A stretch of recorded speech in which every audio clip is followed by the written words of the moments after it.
జల్సాలకు అలవాటు పడి మద్యానికి బానిసై జేబు దొంగతనాలు చేస్తున్న ముగ్గురు వ్యక్తులను అరెస్ట్ చేసి రిమాండ్కు తరలించిన మెదక్ జిల్లా పోలీసులు. మెదక్ జిల్లా రామాయంపేట ఎస్ఐ రంజిత్ కుమార్ తెలిపిన వివరాల ప్రకారం కామారెడ్డికి చెందిన మహమ్మద్ ఆతిఫ్, అతని స్నేహితులు మహమ్మద్ ఫైజల్, సయ్యద్ ఇనాయత్లు అనే ముగ్గురు జేబు దొంగలను రామాయంపేట పోలీసులు అరెస్ట్ చేశారు. ఈ ముగ్గురు ఓ ముఠాగా ఏర్పడి కారులో వచ్చి రామాయంపేట బస్టాండ్లో బాగిరితపల్లి గ్రామానికి చెందిన ఓ వ్యక్తి వద్ద 50,000 జేబు దొంగతనం పాల్పడి తప్పించుకొని తిరుగుతున్నారు. కాగా పోలీసులు సీసీ ఫుటేజ్ పరిశీలించి వారిని రామాయంపేట చివర్లో పట్టుకుని అరెస్ట్ చేసి రిమాండ్కు తరలించారు.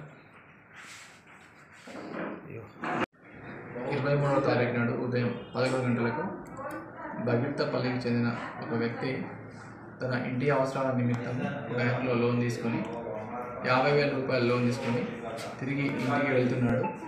ఇంటికి వెళ్ళేటప్పుడు రామాయంపేట బస్టాండ్లో బస్సు ఎక్కే క్రమంలో ఒక వ్యక్తి తన యొక్క పర్సు దొంగిలించినాడని చెప్పేసి ఫిర్యాదు చేయగా ఇట్టి విషయంపై అందుబాటులో ఉన్నటువంటి సీసీ కెమెరాలు మరియు ఇతర టెక్నాలజీని ఉపయోగించుకొని అతన్ని ట్రేస్ చేసే క్రమంలో ఒక కారులో వాళ్ళు వచ్చి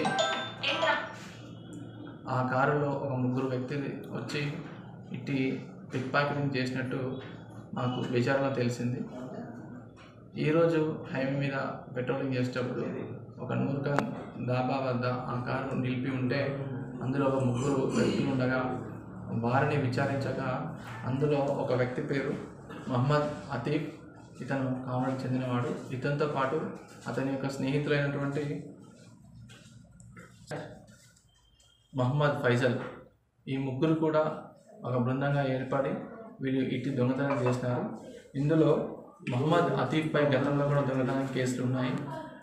ఇతనిపై వేములవాడ, సిరిసిల్ల, జనగాం మరియు చేర్యాల పోలీస్ స్టేషన్లో గతంలో కేసులు నమోదై ఇట్టి విషయాలపై అతను ఈ కేసులలో కోర్టు కూడా వెళ్ళడం జరిగింది.